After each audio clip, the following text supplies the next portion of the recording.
अब हम कंटिन्यू करते हैं अपने एंगुलर मोमेंटम वाले काम को भी आगे बढ़ाते हैं। ठीक है, देखिए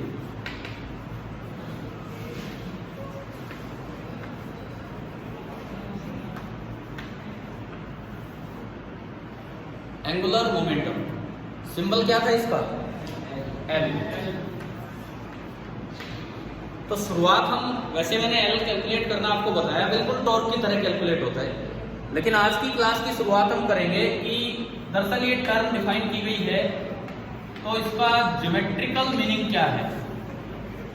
ये जो एंगुलर मोमेंटम है, इस एंगुलर मोमेंटम का ज्योमेट्रिकल मीनिंग क्या है, हम शुरुआत यहां से करेंगे। Geometrical meaning of angular momentum.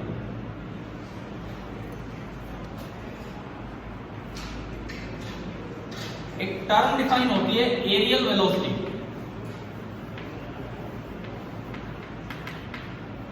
एक टर्म डिफाइन होती है एरियल वेलोसिटी। क्या मतलब है एरियल वेलोसिटी का? जैसे लीनियर वेलोसिटी होती है ds/dt, ऐसे एरियल वेलोसिटी का क्या मतलब है? इसका क्या मतलब है सुने। एरियल वेलोसिटी का सिंपल सा मीनिंग क्या है कि जैसे ये कोई प्लेन है, मैं कहता हूं ये x एक्सिस, ये y एक्सिस, xy प्लेन है और ये ऊपर की तरफ है z एक्सिस, ये 90 डिग्री एंगल है ये। ठीक है, क्लियर। इसके प्लेन में कोई ऑब्जेक्ट अभी यहां है और ये कहा उसका पोजीशन वेक्टर है एट टाइम t, और इसको मैंने डिनोट कर दिया वेक्टर r से। ये इसका पोजीशन वेक्टर है एट टाइम t। ठीक है, अगले dt टाइम में ये थोड़ा साइड में कहीं गया और जो नया टाइम हो गया वो हो गया t प्लस dt। ये इसका नया टाइम हुआ t प्लस dt, और जो नया पोजीशन वेक्टर बना बोला जाएगा r प्लस dr। समझ आ रहा है क्या किया हमने? जब भी कोई चीज चेंज होती है तो प्लस dr dx dy ऐसे करते ही हम। क्लियर है? ये r प्लस dr हो गया और ये r है, तो ट्राइंगल लॉ से ये कितना होगा? ट्राइंगल लॉ वेक्टर एडिशन से ये छोटा सा वेक्टर कितना होगा? dr। भाई r में कुछ जोड़ोगे तभी तो ये अपोजिट ऑर्डर वाली साइड आएगी, तो r में आपने क्या जोड़ा है? dr। इसका मतलब ये जो आपका है दिस इज dr वेक्टर, ये आपका है dr वेक्टर। अब आप इसे एक झाड़ू की तरह देखिए कि जैसे एक पोजीशन वेक्टर था वो कुछ स्वीप हो गया, वो कुछ साइड में गया है। पोजीशन वेक्टर था वो कुछ साइड में गया है, तो कितना एरिया वो कवर कर गया उसे मैं dA से रिप्रेजेंट करूंगा। ये समझ गए? ये जो एरिया है dt टाइम में जो एरिया स्वेप्ट हुआ है उसे बोलते हैं dA, and dA/dt is known as the areal velocity. Areal velocity अगर आप डिफाइन करें दैट इज dA/dt। अब मेरा सवाल है कि एरिया वेक्टर होता है कि एरिया स्केलर? एरिया, हमने एरिया को आज तक स्केलर की तरह पढ़ा है, क्योंकि 10th तक तो एरिया का क्या लिखते हैं? Only magnitude. फैक्ट ये है कि एरिया स्केलर नहीं होता है, एरिया क्या होता है? वेक्टर। और एरिया की जो डायरेक्शन होती है वो कौन सी होती है? जो भी प्लेन होगा, एरिया का जो प्लेन होगा उसके perpendicular. Area as a vector 12th में यूज होगा पहली यूनिट से। अगर ये मेरा हाथ है, ये एक सरफेस है, इसका कुछ एरिया है, तो एरिया वेक्टर जो होगा वो इसके परपेंडिकुलर होगा। क्लियर है? तो यहाँ पे देखो ये जो एरिया है तो XY प्लेन में है, ये एरिया तो XY प्लेन में है, तो एरिया वेक्टर किधर हो गया? Z के लो। समझ में आ रहा है? ये जो एरिया वेक्टर है ये होगा Z के लो। अब देखो geometrical meaning of angular momentum क्या है कि एंगुलर मोमेंटम किसी भी पार्टिकल का क्या होता है। जैसे सपोज आप अबाउट द ओरिजिन देख रहे हो, अबाउट द ओरिजिन, तो एंगुलर मोमेंटम होता है 2 times mass of the particle into areal velocity of particle. 2 times mass of the particle into areal velocity of particle. कैसे? अभी इसको प्रूव भी करेंगे, लेकिन ये ज्योमेट्रिकल मीनिंग है एंगुलर मोमेंटम का। कभी डायरेक्ट न्यूमेरिकल इस चीज में भी आ सकता है, आपको एरियल वेलोसिटी दे रखी हो और एंगुलर मोमेंटम पूछा, दिमाग में नहीं आ रहा क्या करें, तो ये है ये ज्योमेट्रिकल मीनिंग यहां से होगा। ठीक है, कैसे आया उसको देखते हैं हम। देखो about the origin of angular momentum लिखेंगे तो उसका जो डेफिनेशन है उसकी हमने कल पढ़ी थी वो क्या होगी? आर क्रॉस पी, जो एंगुलर मोमेंटम होगा that will be R cross P, ठीक है। अब पी को मैं एम भी लिख सकता हूं, आर क्रॉस एम भी, ठीक है। हटाऊं क्या इसको, ये कुछ हो रहा नहीं, बस पीरियड में चला जाता है, सेकंड में बंद हो जाता है, सेकंड में कोई बात नहीं। देखो आर क्रॉस एम भी हुआ, ठीक है। एम तो एक कांस्टेंट मल्टीप्लाई हो रहा है, उसको तो आप बाहर निकाल ही सकते हो, ये बन गया R vector cross B vector. Clear हो रहा है यहां तक। अब देखो क्या वेलोसिटी को मैं dr बाई dt लिख सकता हूं कि नहीं, t टाइम पे जो वेलोसिटी, भाई इस समय वेलोसिटी इधर ही तो होगी जब ये गया, और अगले dt टाइम में इसका डिस्प्लेसमेंट कितना होगा dr, तो इस वक्त t टाइम पे जो वेलोसिटी होगी उसे मैं लिख सकता हूं dr बाई dt। समझ आ रहा है? तो मैंने v को लिख दिया dr by dt, this is equal to m r cross dr by dt, m into R cross dr by dt। पहले बताइए यहां तक आया समझ, ठीक है। इसके बाद अब थोड़ा हम चले क्रॉस प्रोडक्ट की तरफ। वेक्टर्स बहुत पहले स्टार्टिंग यूनिट है, मैंने geometrical meaning of cross product आपको बताया। Geometrical meaning of cross product कि अगर एक वेक्टर ए है और एक बी है, अगर एक वेक्टर ए है और एक बी है तो उनका जो क्रॉस प्रोडक्ट होता है it gives the area of the parallelogram. उन्होंने जो एरिया बनाया होता है पैरेललोग्राम में वो देता है, ठीक है। तो यहाँ पे dt को तो अलग रखो, ऊपर देखो r क्रॉस dr आ रहा है, मैं इधर लिख देता हूँ, इसके बाद यही पे लिखता हूँ l vector is equal to, इसी को आगे बढ़ाते हैं, m ऊपर बना r cross dr and divided by dt, ऐसा लिख सकता हूँ इसे, है ना। अब r क्रॉस dr एक बार डायग्राम में देखो, r वेक्टर ये है और dr वेक्टर ये है, तो ये दो एडजेसेंट साइड्स हैं। a क्रॉस b आपको देता है, अगर a और b दो एडजेसेंट साइड्स हैं तो a cross b area of the parallelogram देता है, a और b से बनने वाला पैरेललोग्राम का एरिया। तो r और dr से जो पैरेललोग्राम बनेगा, dr के पैरेलल मैंने एक लाइन लगाई और यहाँ से r के पैरेलल, क्या ये पैरेललोग्राम बन गए? तो r क्रॉस dr तो इस पैरेललोग्राम का एरिया है ना। और हमने इस एरिया को क्या बोला है, इधर इधर जो ये लाइंस लगा रखी है dA बोला था इस एरिया को, तो पूरा एरिया ट्वाइस ऑफ dA हो गया कि नहीं। देखो एक बार ध्यान से सुन लीजिए अच्छे से, ये जो एरिया है dt टाइम में जो इसने स्वीप किया वो हमने बोला dA, और r क्रॉस dr देगा r और dr से मिलकर बनने वाले पैरेललोग्राम का area. This is the geometrical meaning of cross product, this is the geometrical meaning of cross product. तो r क्रॉस dr को क्या मैं 2 टाइम्स dA लिख सकता हूँ कि नहीं? लिख सकते हैं। तो r क्रॉस dr को मैंने लिखा 2 टाइम्स dA, है ना।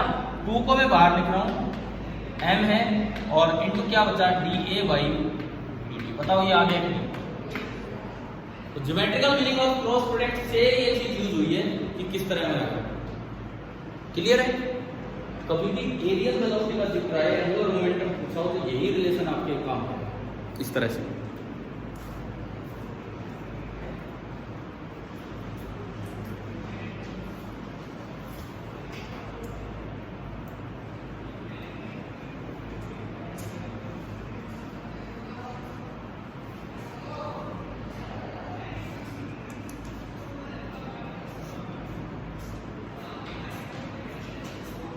इस पे सवाल कैसे आ सकता है?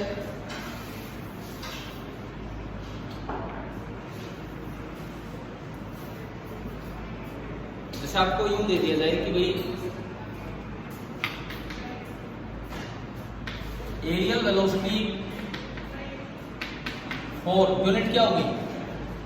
एरियल वेलोसिटी की यूनिट, एरिया पर यूनिट टाइम, मीटर स्क्वायर पर second, K cap 4 K cap metre square पर सेकंड। के कैप क्यों? क्योंकि एरिया देखो इसके अकॉर्डिंग देखो, एरिया ऊपर है, के कैप कुछ भी हो सकता है, ठीक है ना।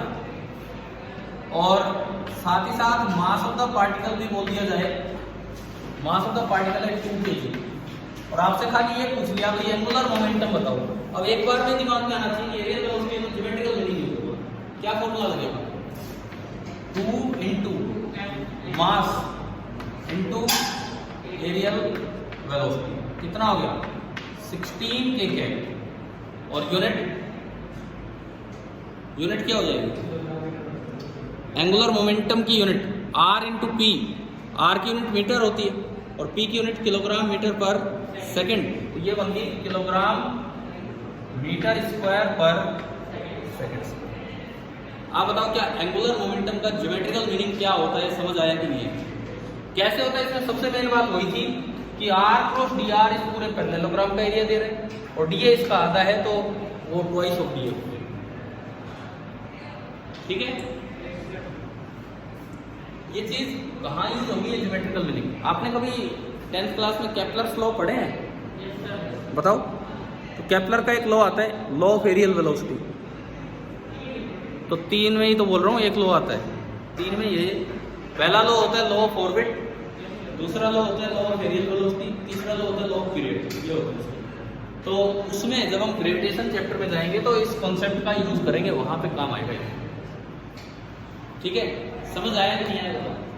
ठीक है, अब देखिए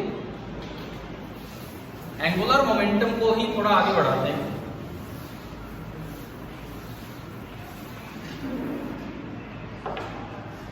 अब हम निकाल रहे हैं angular momentum of A particle revolving in a circle. Angular momentum of A particle revolving in a circle about the center of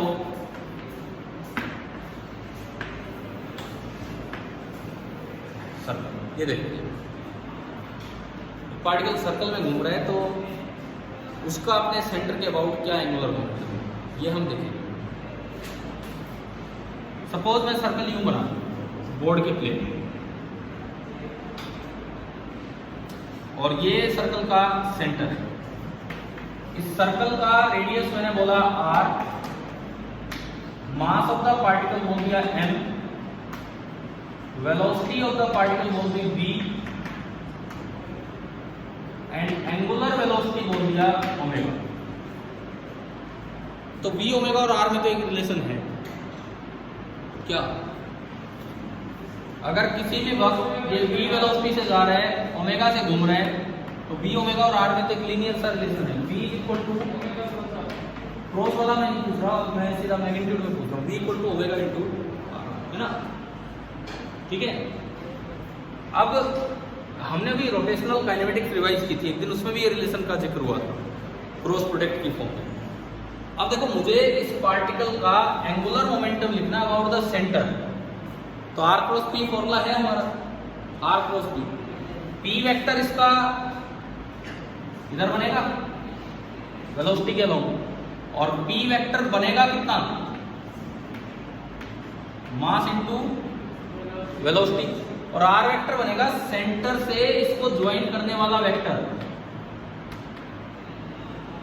point से उस जहां भी आप पार्टिकल देख रहे हो उसको ज्वाइन करने वाला वेक्टर। ठीक है ना, ये ऑब्जर्व कर रहे हैं, ये इसको देख रहा है, तो इसको घूमता हुआ नजर आएगा। अब अगर मैं फॉर्मूला लगाऊं r क्रॉस p,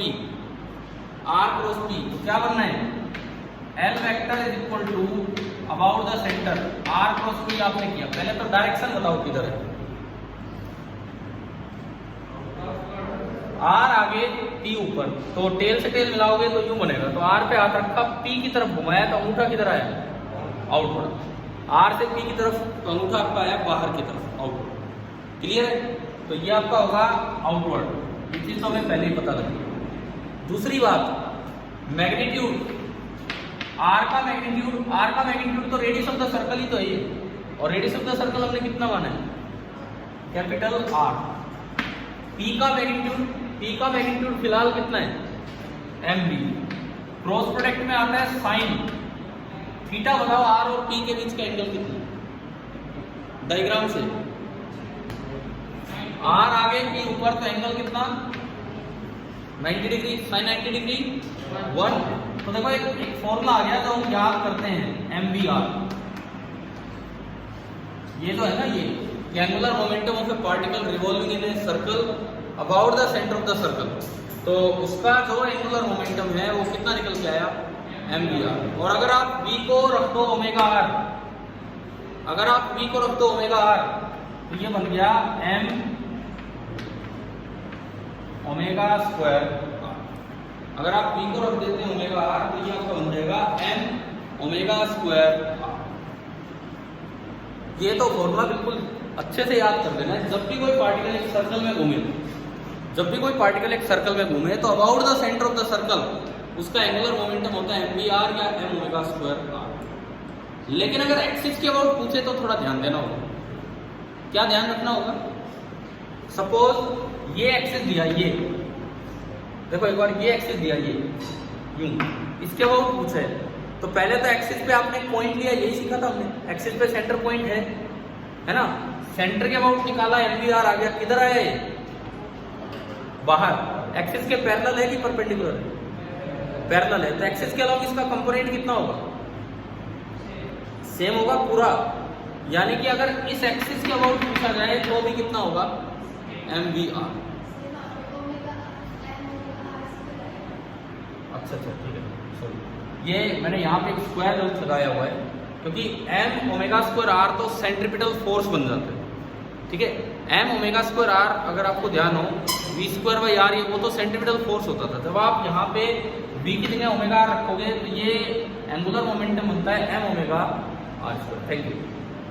ये तो फॉर्मूला ही यहाँ गलत लिखा जाता है, m ओमेगा r स्क्वायर। ये ध्यान रखना है, ओमेगा स्क्वायर r तब यूज करते हैं जब सेंट्रीपिटल फोर्स लिख रहे हो, और ओमेगा r स्क्वायर तब यूज करते हैं जब आप एंगुलर मोमेंटम लिख रहे हो। ठीक है,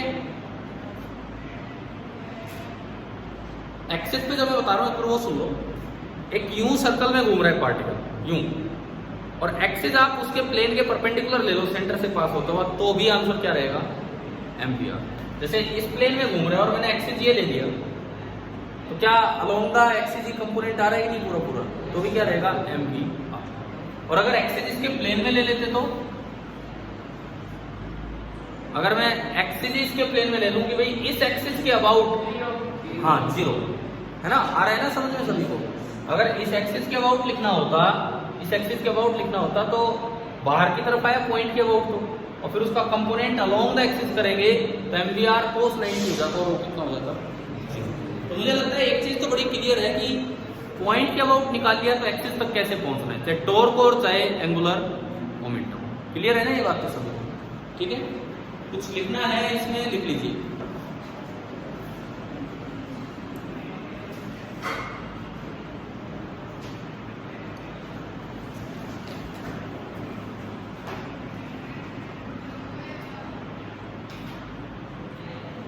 अब एक रोटेशनल एनालॉग की तरह देख के आप ये बताओ, जैसे कोई चीज जब प्योर ट्रांसलेशन में होती है, लीनियर मोमेंटम होता है m into b, ऐसे कोई चीज अगर प्योर रोटेशन में होगी तो एंगुलर मोमेंटम क्या होगा? एक दिन टेबल बनवाई थी स्टार्टिंग में, जैसे p बराबर mv, ऐसे एंगुलर मोमेंटम क्या होगा? सही। तो अगला काम वो देखते हैं। ये तो डायरेक्ट था, आपने देखो p बराबर mv, p की जगह l, मास की जगह इनर्शिया, मोमेंट ऑफ इनर्शिया, और v की जगह ओमेगा, है ना, सीखा था एक दिन हमने टेबल बनाना। तो अब समय है कि उसको ढंग से निकालें कि कैसे आए। तो नेक्स्ट हेडिंग है angular momentum of a body in pure rotation. Rigid body है,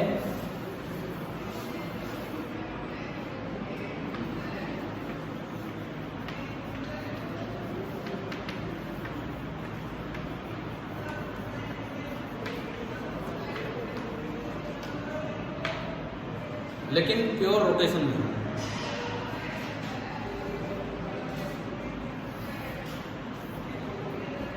देखो प्योर रोटेशन मतलब क्या है कि एक्सिस फिक्स है। प्योर रोटेशन का इतना सा मतलब है कि जो एक्सिस ऑफ रोटेशन है वो आपका फिक्स है। ठीक है, इसके अबाउट कोई बॉडी एक्सिस इसमें से पार हो रही है, और ये कोई रिजिड बॉडी है जो इसके अबाउट घूम रही है विद एंगुलर वेलोसिटी कितनी? ओमेगा। ठीक है, अब मैं इसका एंगुलर मोमेंटम निकालना चाहता हूं अबाउट दिस एक्सिस। तो मैंने एक्सिस पे पॉइंट ले लिया, पॉइंट वही ले लो जो इसके इंटरसेक्ट कर रहे हैं यहाँ पे, ये पॉइंट ले लिया। पहले मैं इस पॉइंट के अबाउट निकालता हूँ। सपोज n पार्टिकल सिस्टम है, ये पहला मास m1, इसकी यहाँ से परपेंडिकुलर डिस्टेंस एक्सिस से r1। अब जब पूरा सिस्टम फिक्स एक्सिस के अबाउट ओमेगा से घूम रहा है तो ये अपने एक सर्कल में घूम रहा होगा जिसका रेडियस होगा r1। ऐसे चक्कर काट रहा होगा कि नहीं ओमेगा से, क्लियर है? ऐसे ऐसे मान लो n पार्टिकल्स हैं तो इन जनरल हम एक ith पार्टिकल लिख सकते हैं। भाई ऐसे ऐसे n पार्टिकल्स हैं तो मैंने एक जनरल ith पार्टिकल माना, उसकी डिस्टेंस ri और वो अपने सर्कल में घूम रहा होगा, इधर की तरफ जा रहा होगा फिलहाल, है ना भाई? समझ आ रही है? समझ आ गई बात? तो आप देखो मुझे इस एक्सिस के अबाउट एंगुलर मोमेंटम लिखना है, तो पहले आप पॉइंट के अबाउट लिख लो और उनका सबका कंपोनेंट कर दो अलोंग द एक्सिस। और अभी मैंने बताया कि अगर एक पार्टिकल सर्कल में घूमता है और उस सर्कल का जो प्लेन है उसके परपेंडिकुलर अगर आप एक्सिस लोगे तो वही होगा जो कि सेंटर के अबाउट अभी करवाया था नहीं, क्योंकि सेंटर के अबाउट निकालते वो भी तो अलोंग परपेंडिकुलर ही आ रहा है। तो अब लिखना आसान है, पहले मैं लिखूं L1 सर्कल में घूम रहे हैं, सर्कल में क्या फॉर्मूला है?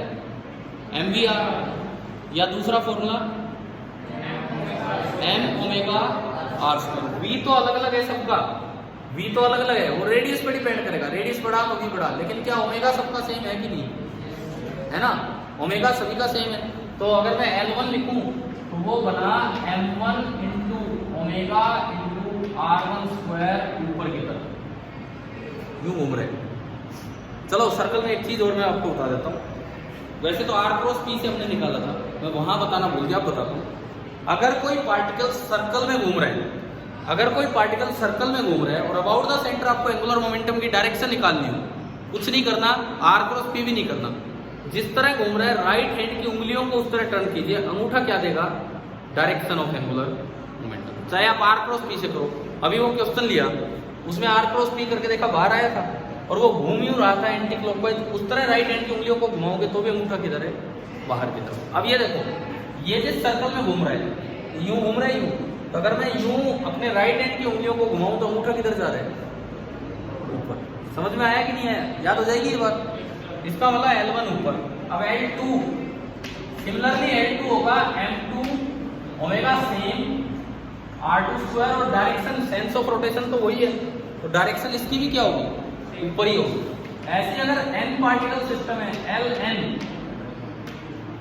mn into omega into rn square, और डायरेक्शन इसकी भी क्या होगी? अपवर्ड। ठीक है, L वैसे तो वेक्टर क्वांटिटी है, परंतु जब सारे ऊपर है तो डायरेक्ट ऐड कर सकते हैं। हमने क्या किया? समेशन किया, टोटल n होगा। आप बताओ इसमें से क्या क्या कॉमन आ रहा है? Only omega. अच्छा, ओमेगा कॉमन आने के बाद बचा क्या है? Plus m2 r2 square plus continued up to mn rn square और इंटू ओमेगा। और ये क्या है? किस चीज का फॉर्मूला है? ये किस चीज का फॉर्मूला है?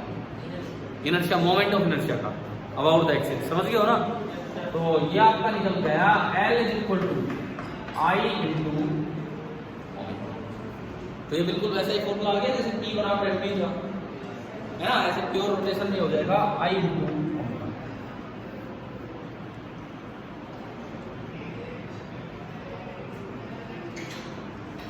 अब आपको एक चीज बताता हूँ, अभी हमने निकाला एंगुलर मोमेंटम। आप चलो लिख लो 2 मिनट, फिर उसके बाद बोलेंगे।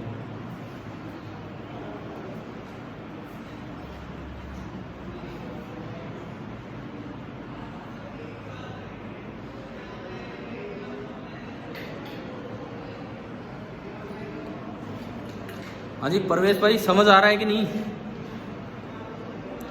Yes sir. ठीक है, नोट भी कर लिया करो, यहाँ के बच्चे कर रहे हैं आप भी कीजिए। तो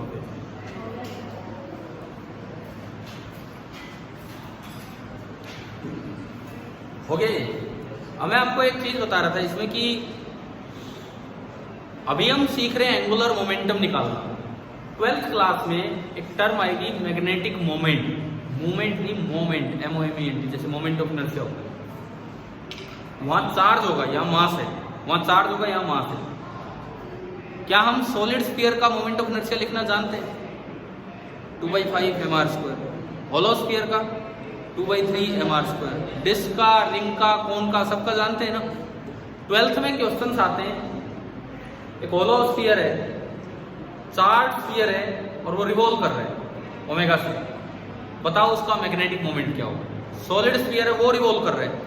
एच.सी. वर्मा बुक के उस चैप्टर के लास्ट के क्वेश्चन हैं, लास्ट के क्वेश्चन काफी अच्छे होते हैं, तो वो जाके चैप्टर में वो बनते हैं। अब वैसे करें तो बड़ा होता है सवाल, एलिमेंट मानो, ये करो वो करो। लेकिन अगर आपको एंगुलर मोमेंटम लिखना आ गया प्योरली रोटेशन वाली बॉडीज का, तो बस एक स्टेप और आगे आता है जो 12th में सीखेंगे, और उससे एंगुलर मोमेंटम से आप डायरेक्ट क्या निकाल लेते हैं? Magnetic moment. तो ये इसलिए भी बहुत जरूरी है, रिवॉल्विंग बॉडीज का एंगुलर मोमेंटम लिखना इसलिए भी बहुत जरूरी है कि अगर उन पर चार्ज दे दिया जाए और उनको घुमा दिया जाए तो वो एक मैग्नेटिक फील्ड फैला देती है, और वो मैग्नेटिक मोमेंट कैसे निकलता है वो 12th में सीखेंगे। लेकिन वो तभी आपके लिए आसान हो पाएगा जब आप पहले क्या लिखना जानते हो? Angular momentum. तो 2-3 चीजें लेते हैं और उनके एंगुलर मोमेंटम को हम कंपेयर करते हैं, ठीक है। देखिए,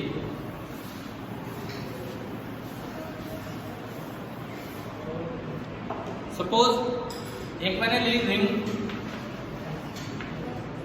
एक में ले रहा हूं डिस्क, एक में ले रहा हूं सेल, स्फेरिकल सेल, और एक सॉलिड स्फीयर। 4 चीजें ली, सभी का मास एम रेडियस आर। सभी के बारे में ये बोला गया है कि मास एम है और रेडियस आर। सभी को ओमेगा एंगुलर वेलोसिटी से घुमाया गया है अबाउट अ फिक्स्ड एक्सिस, ठीक है। अब मैं डायग्राम बना के दिखाता हूँ। ये एक रिंग है,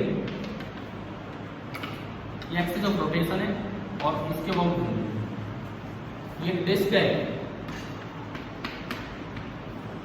ये एक्सिस ऑफ रोटेशन है और इसके बहुत, ये सेल है, खाली स्फीयर, ये एक्सिस ऑफ रोटेशन, ये गोला है और इसके बहुत घूम रहा है।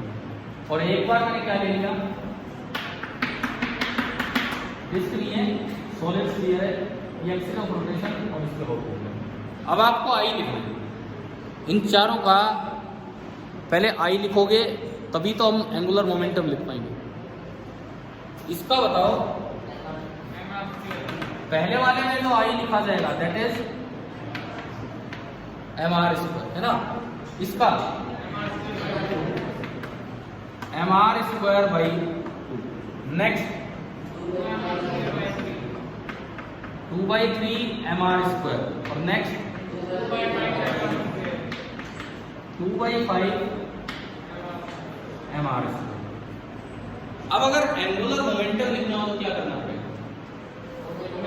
बस एक ही काम करना है कि ओमेगा से क्या करना होगा? मल्टीप्लाई। समझ गए हो ना।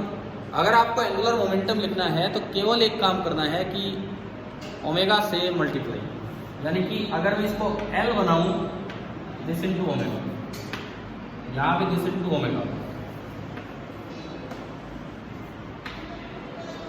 तो ये होता है angular momentum in pure rotation. अब अगर एक पार्टिकल सर्कल में घूम रहा होता तो क्या m ओमेगा r² था कि नहीं उसका? एक पार्टिकल अगर सर्कल में घूमता तो क्या m ओमेगा r² था या नहीं? तो उसके अलावा अगर कोई भी रिजिड बॉडी आ गई, एक बात याद करो, m ओमेगा r² तो सब में होगा, फैक्टर चेंज हो जाता है। देखो ना, m ओमेगा r² इसमें भी है, m ओमेगा r² इसमें भी है, m ओमेगा r² इसमें भी है और इसमें भी है। केवल क्या चीज चेंज हो रही है? कभी 1 से मल्टीप्लाई हुआ, कभी हाफ से, कभी 2/3 से, कभी 2/5 से। तो अभी बताओ क्या एंगुलर मोमेंटम प्योर रोटेशन में कैसे लिखना है? क्या समझ आ गया? और इन जनरल तो r क्रॉस p होता ही है सिको बॉडी ट्रांसलेशन में, ठीक है। ये कौन भी हो सकते हैं, मैंने यहाँ लिए नहीं, आपको मोमेंट ऑफ इनर्शिया कई चीजों में पढ़ाई गई, कोई भी पार्ट हो सकता है। और 12th में सारे क्वेश्चन रिपीट होंगे, मैग्नेटिक मोमेंट निकालना, कुछ लिखना है नोट कर दो, कोई भी एक बार एग्जाम्पल।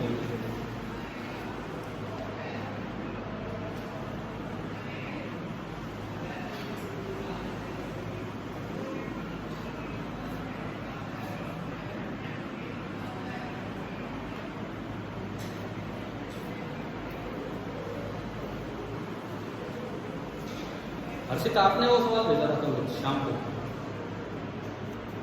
प्रोजेक्ट टाइम, मैं एक बार डिस्कस कर देता हूँ। क्वेश्चन नहीं यहाँ जो हुआ उसी पे हो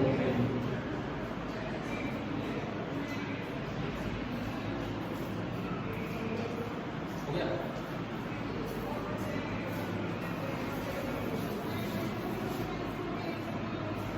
हमने एक क्वेश्चन लिया था एंगुलर मोमेंटम कैलकुलेशन पे, प्रोजेक्टाइल वाला था ये, जब हाईएस्ट पॉइंट पे, स्टार्टिंग पॉइंट पे, लास्ट पॉइंट पे करवाए थे ना। तो जैसे ये सवाल था कि इसको यू स्पीड से फेंका थीटा एंगल पे, और जब वो हाईएस्ट पॉइंट पे है तो ओरिजिन के अबाउट इस पार्टिकल का एंगुलर मोमेंटम होता है। तो मैंने तो आपको P इंटू आर परपेंडिकुलर या R इंटू P परपेंडिकुलर से करवा दिया था।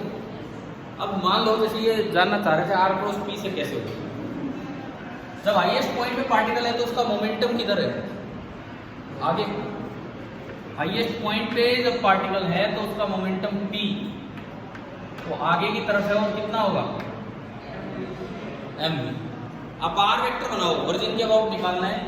ओरिजिन से इसको ज्वाइन करते हुए ये आपने बनाया वेक्टर R, ठीक है। आगे है vector P। R cross P करोगे तो R और P के बीच का एंगल चाहिए। अब ये थीटा नहीं है, ये मैंने कोई भी एंगल बोल दिया, ठीक है। ये है मैक्सिमम हाइट h और ये है r/2। R मतलब हॉरिजॉन्टल रेंज उसका, ठीक है। अब अगर आप R क्रॉस P लगा के करें तो L आएगा R का मैग्नीट्यूड इंटू P का magnitude into sine of alpha. R into P into sine alpha, ये आ रहा है, ठीक है। देखो ये एंगल अल्फा, ये पूरा तो थीटा है, पूरा नहीं। अगर ये एंगल अल्फा है तो क्या ये भी अल्फा होगा कि नहीं? कोरस्पोंडिंग एंगल है ये, और ये लाइन पैरेलल हो गया अल्फा। इस ट्रायंगल से साइन अल्फा कितना होगा? Sine alpha h upon small r होगा, h अपॉन स्मॉल r, ठीक है। तो ये आपका आया r into P into H upon small r। इनका सवाल था कि ये r तो आ सकता है पाइथागोरस से, पर हमें जरूरत नहीं है निकालने की, क्योंकि जब आप साइन अल्फा की वैल्यू पुट करेंगे तो r से r कैंसिल हो गया, और सिंपली वो क्या आया p इंटू एच। p आपका mv, ये वही तो हो गया p इंटू आर परपेंडिकुलर, और r परपेंडिकुलर आपका h है। कल जैसे करवाया वही हो गया, समझ गए हो। तो इवन r भी पता हो, कुछ भी पता हो, आंसर तो सेम ही आएगा एंगुलर मोमेंटम कैलकुलेट करते हैं। अभी बताओ क्या एंगुलर मोमेंटम कैसे निकालना है, समझ आया कि नहीं? अब देखो इस चैप्टर में रोटेशन वाली यूनिट में सबसे पहले हमने फोकस किया सेंटर ऑफ मास पे। शायद काफी दिन लगाए, उसमें समझ आ गया होगा सेंटर ऑफ मास क्या है, कैसे होता है, ठीक है। अगर अगले टेस्ट में वो पार्ट आ रहा होगा तो रोटेशन से पहले मैं आपको उसके कुछ क्वेश्चन दूंगा। HCV में मैंने आपके डाउट्स लिए थे, करवाए थे डिस्कस सेंटर ऑफ मास वाले। भाई जिसने डाउट भेजे हैं उनके डाउट्स हुए। मैं दोबारा बोल देता हूँ, अगर नहीं किया आपने आज से अपना वो रिवीजन स्टार्ट कर लो, because centre of mass rotation से अलग नहीं है। इसी चैप्टर का एक पार्ट है, मैंने आपको कितनी बार सिलेबस भी दिखाया है ना, इसी का पार्ट। NCERT बुक भी दिखाई, उसी में सेंटर ऑफ मास।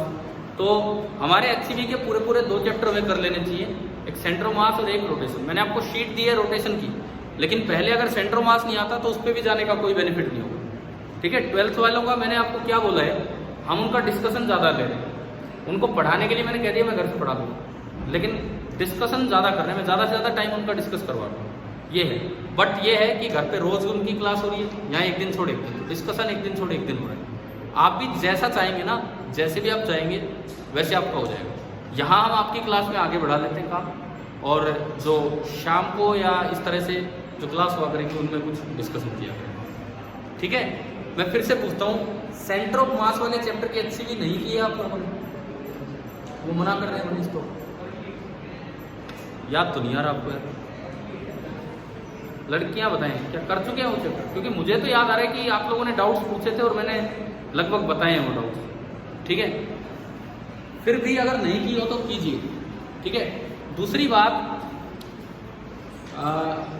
नेक्स्ट जो आपको ऐसे शीट दी, एक CPP मैं दूंगा सेंटर ऑफ मास पे, सेंटर ऑफ मास वाला है, और उसमें एक पेज का नहीं है वो, 8 पेज का है, 8 पेज का है, और 39 क्वेश्चन है, 39 क्वेश्चन की एक एक्सरसाइज। अब मैं आपसे पूछता हूँ, विद आंसर दूं कि विदाउट आंसर? विदाउट आंसर, ठीक है ना, विदाउट आंसर। ये तो शीट स्कूल से मैंने ली थी, तो उसमें तो पीछे आंसर्स थे। मैं जो आपको बना के दूंगा वो तो विद आंसर विदाउट आंसर जैसे आप चाहोगे वैसे मिल जाएगी। विदाउट आंसर देते हैं, और सेंटर ऑफ मास को अलग मत मानो रोटेशन से, इसी का पार्ट है, क्लियर है। उसके साथ ही फिर हम आगे रोटेशन वाले काम को आगे बढ़ाएंगे। तो मैं ये पूछ रहा था, पहला काम सेंटर ऑफ मास कैलकुलेट करना आ गया ढंग से। मोशन ऑफ सेंटर ऑफ मास में मोमेंटम कंजर्वेशन का भी यूज है। एच सी वर्मा ने कोलिजन भी उसी पार्ट में दिया है। हमने शायद कोलिजन वर्क एनर्जी के साथ पढ़ा था, जो जेई का सिलेबस है उसके अकॉर्डिंग, ठीक है। उसके बाद फिर हम आए मोमेंट ऑफ इनर्शिया कैलकुलेशन की तरफ। समझ आ गया। एच सी वर्मा के स्टार्टिंग कुछ क्वेश्चंस अगले चैप्टर के मोमेंट ऑफ इनर्शिया पे ही है। आपकी शीट में भी कुछ सवाल मोमेंट ऑफ इनर्शिया पे, ठीक है। उसके बाद हम गए टॉर्क कैलकुलेशन पे, धीरे धीरे आगे बढ़ रहे हैं। अभी तक हमने चीज़ों को यूनाइट नहीं किया है। रोटेशनल डायनेमिक्स में क्या होगा, चीज़ें एक साथ आएंगी, ठीक है। फिर हमने टॉर्क कैलकुलेशन करना सीखा, एक पॉइंट के अबाउट, एक एक्सिस के अबाउट, या आर क्रॉस एफ लगाओ, या एफ इंटू आर परपेंडिकुलर, या आर इंटू एफ परपेंडिकुलर। उसके बाद हम गए फोर्स कपल पे, है ना, याद आ गया होगा। उसमें देखा कि टॉर्क जो है वो इंडिपेंडेंट है रेफरेंस पोजीशन से। फिर हम आए एंगुलर मोमेंटम पे, फिर हम आगे एंगुलर मोमेंटम पे, और हमने एंगुलर मोमेंटम कैलकुलेट करना सीखा। General formula R cross P वैसे ही कैलकुलेट होगा जैसे टॉर्क कैलकुलेट होता है, about the axis about the point, या पी इंटू आर परपेंडिकुलर, या आर इंटू परपेंडिकुलर, ठीक है। उसके बाद एक नई चीज एंगुलर मोमेंटम ये आई कि अगर कोई चीज सर्कल में घूमती है तो एंगुलर मोमेंटम का सीधा फॉर्मूला है mvr या m omega R square. Omega square R मत कर देना, जो गलती से हो जाता है, जो मैंने भी गलती की थी यहाँ पे, है ना, m omega R square, clear है। फिर हमने 2-4 एग्जाम्पल लिए कि किस किस तरह से ये चीजें 12th में भी काम आएंगी चार्ज के साथ। अब समय है कि इनको इकट्ठा कैसे करें। चलो एक बार एक एंगुलर मोमेंटम कैलकुलेशन पे ही एक काम और कर देते हैं, मतलब एक क्वेश्चन ही ले लेते हैं। इसके बाद रोटेशनल डायनेमिक्स की शुरुआत हो जाएगी। अब तक तो चीजों को इकट्ठा करते जा रहे हैं। जब मैंने कोनिकल पेंडुलम का क्वेश्चन लिया था टॉर्क कैलकुलेशन, है ना, अगर वो चीज एंगुलर मोमेंटम कैलकुलेशन में ले,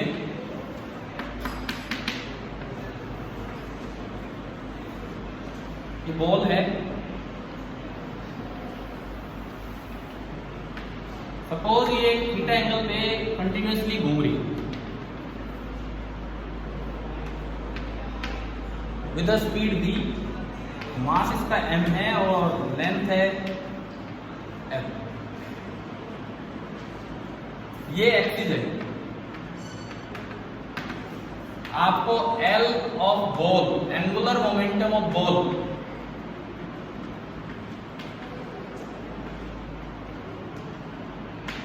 अबाउट द एक्सिस बताना है। Angular momentum of ball about the axis बताने देता हूँ, कीजिए।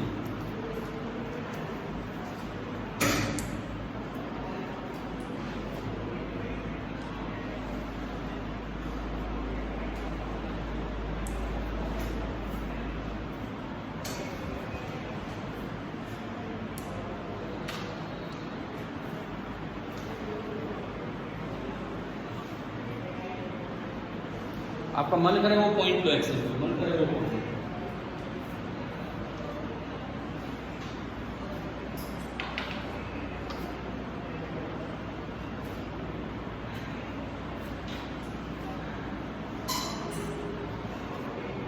हो गया।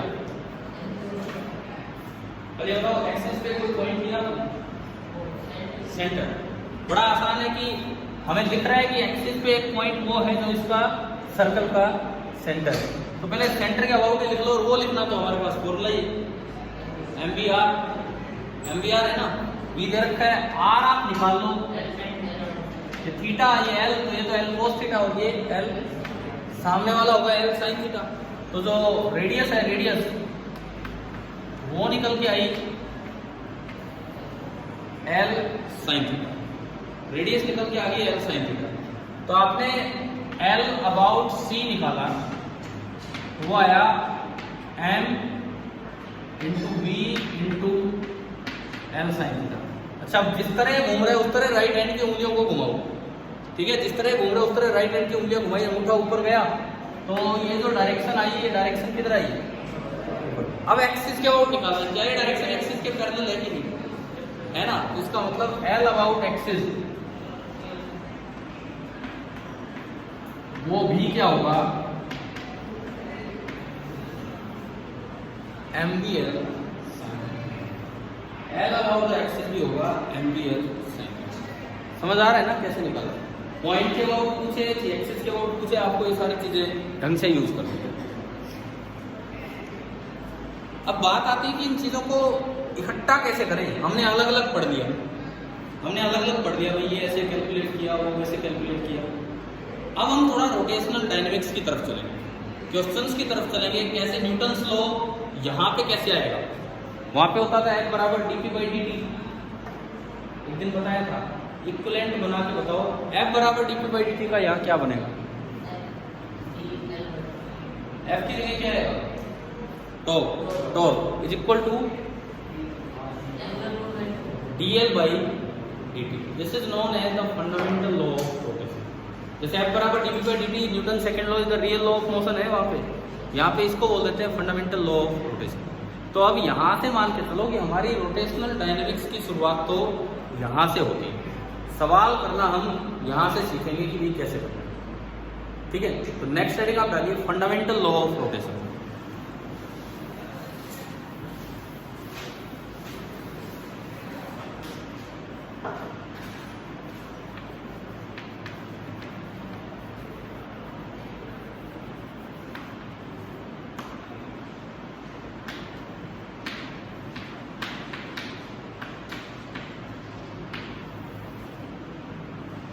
ट्रांसलेशन का लॉ था, तो न्यूटन सिंपल लॉ है, F इज इक्वल टू, सबसे पहले तो आता है dp/dt, और फिर यही क्या बन जाता है, P को M भी लिखा है, M बाहर आ गया कांस्टेंट, और dp/dt आपका ये हो जाता है। F बराबर M में बनता है कि नहीं बनता?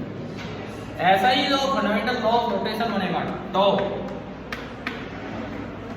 d/dt ऑफ P की जगह क्या आ जाएगा? P की जगह क्या आ जाएगा? L, एंगुलर मोमेंटम, ठीक है, बराबर मास की जगह क्या आएगा? मोमेंट ऑफ इनर्शिया, और A की जगह क्या आएगा ये बताओ? अल्फा। जो एक्सेलरेशन है उसकी जगह आएगा angular. This is known as the fundamental law of rotation. This is called the fundamental law of rotation. Tau is equal to dl/dt is equal to I into alpha.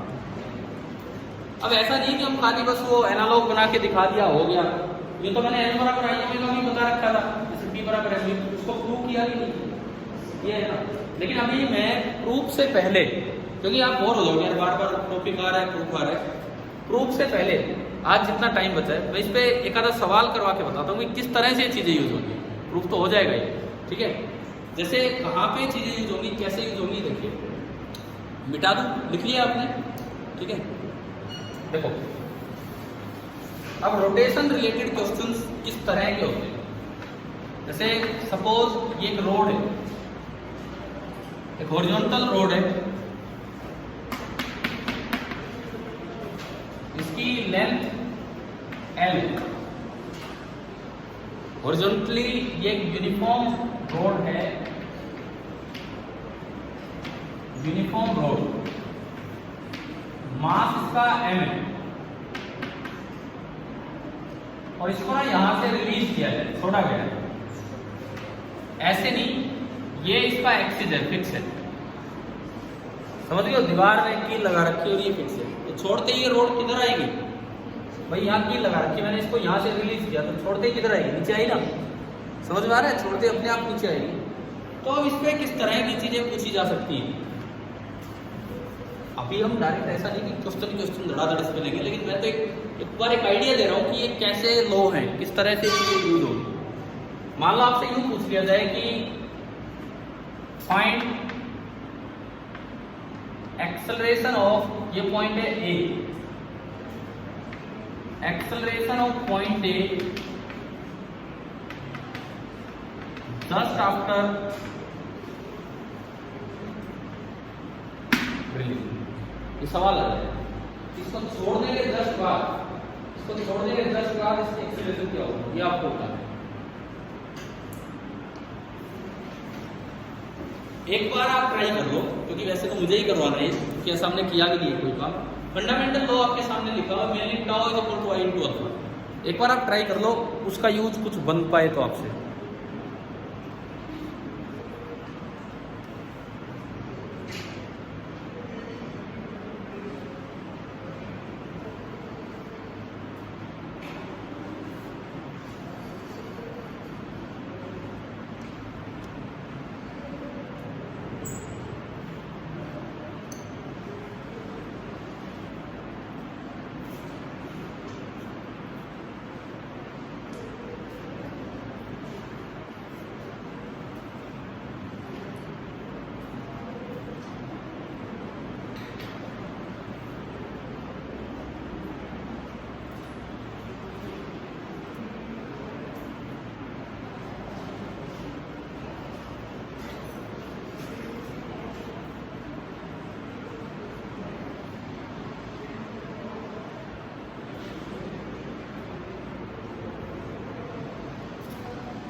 देखो मैं बताता हूँ 3G by भाई हो सकता है सही, कोई मैं तो आंसर है नहीं अभी मेरे पास, देखते हैं। सुनिए अब तरीका सुनिए, आप समझे इसको ध्यान से। सबसे पहले आप अल्फा निकालो। कैसे? इस पे फोर्सेस देखो कौन कौन से फोर्स बनाना सीखो। अब एक तो लगेगा mg लगाया करो उसके सेंटर ऑफ ग्रेविटी पे। सेंटर ऑफ ग्रेविटी वही है जहाँ सेंटर ऑफ मास है, क्योंकि छोटी रोड है, वो यूनिफॉर्म रोड है तो बिल्कुल बीच में। तो एक तो जो फोर्स लग रहा होगा यहाँ पे, that will be m into G. और कौन सा फोर्स है रोड पे? क्या हिंज का कॉन्टेक्ट है कि नहीं, है ना? अब हमें पता नहीं किस एंगल पे उसने फोर्स लगा रखा है, तो इसका तरीका ये होता है कि आप दो परपेंडिकुलर डायरेक्शन में फोर्स के कंपोनेंट मान लो। सपोज हिंज का कॉन्टेक्ट फोर्स इधर N1 है और हिंज का कॉन्टेक्ट फोर्स इधर कितना है, और फिर कहीं हो N1 इंटू आगे तो नेट फोर्स आ गया। जब भी कभी हिंज आए तो आपको फोर्स ऐसे ही मान लें, दो परपेंडिकुलर, ऊपर मानो नीचे मानो, लेफ्ट मानो राइट मानो, उससे फर्क नहीं पड़ रहा, ठीक है ना? एक N1 एक N2, अब अपने आप नेट फोर्स कवर हो जाएगा। क्लियर है? ये बात समझ आई कि नहीं आई? क्या बताएगा? जब के ये फोर्स के बारे में कुछ ना पता हो तो दो परपेंडिकुलर डायरेक्शन में आप उसके कंपोनेंट मान लिया, ठीक है? और तो कोई फोर्स है ही नहीं। एक्सिस ऑफ रोटेशन ये है, ये इस एक्सिस के अबाउट रोड का आई बता दो, आई कितना है? रोड के आई के दो फॉर्मूले थे, ml²/12 या ml²/3। हाँ, ml²/3, क्योंकि एक्सिस कहां से पास हो रहा है? साइड से, एंड से। तो मैंने इस एक्सिस के अबाउट लिखा I that is equal to ml²/। समझ आया? अब मैं टॉर्क लिखूंगा अबाउट द एक्सिस, टॉर्क लिखूंगा अबाउट द एक्सिस। सबसे पहली बात, इसमें तीनों का टॉर्क आएगा, N1 का, N2 का और mg का। जितने फोर्स है सबका टॉर्क देखना है। N1 N2 का तो टॉर्क 0, क्यों? क्योंकि वो पास कहां से हो रहे हैं? एक्सिस से। हमने आपको कुछ रिजल्ट्स बताए थे कि अगर फोर्स की लाइन ऑफ एक्शन एक्सिस को कट करे या फोर्स की लाइन ऑफ एक्शन एक्सिस के पैरेलल हो तो उनका टॉर्क कितना होता है? 0। याद है कि नहीं बताओ, है ना? तो इन दोनों की तो जो लाइन ऑफ एक्शन है वो एक्सिस को कट कर रही है, तो इनका तो टॉर्क कितना होगा? 0 होगा। टॉर्क अबाउट द एक्सिस में N1 का आना था 0, N2 का आना था वो भी कितना? 0, ऐसे वेक्टर क्वांटिटी है, और साथ में mg का। mg का कर दो force into r perpendicular. r perpendicular कितना है? L/2। तो ये जो टॉर्क आया ये आया mg इंटू L/2। आया क्या समझ? अब फंडामेंटल लॉ ऑफ रोटेशन लगा के अल्फा निकाल के लो। आप करो, मैं आपसे करवा रहा हूं।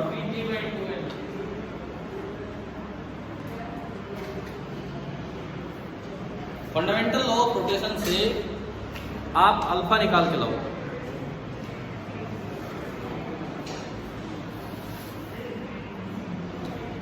tau is equal to I into alpha. तो अबाउट द एक्सिस जो टॉर्क है, टॉर्क तो है mg/2, आई आपका है ml²/3 और इंटू अल्फा। एक m से एक m गया, एक l से एक l भी गया, 3g/2l आ गया। यहां से अगर आप अल्फा देखते हो तो अल्फा आ रहा है 3g/2l, लेकिन इन्होंने अल्फा नहीं पूछा हमसे, अल्फा आ गया। अब हमसे पूछा है कि बताओ ए पॉइंट की नेट एक्सेलरेशन। ए पॉइंट एक सर्कल में घूमेगा या कैसे पाथ में घूमेगा? सर्कल में। जैसे रोड को रिलीज करोगे एक एल रेडियस के सर्कल में आएगा ना। सर्कल में जब पार्टिकल घूमता है तो दो तरह की एक्सेलरेशन होती है, एक सेंट्रीपिटल और दूसरा टेंजेंशियल।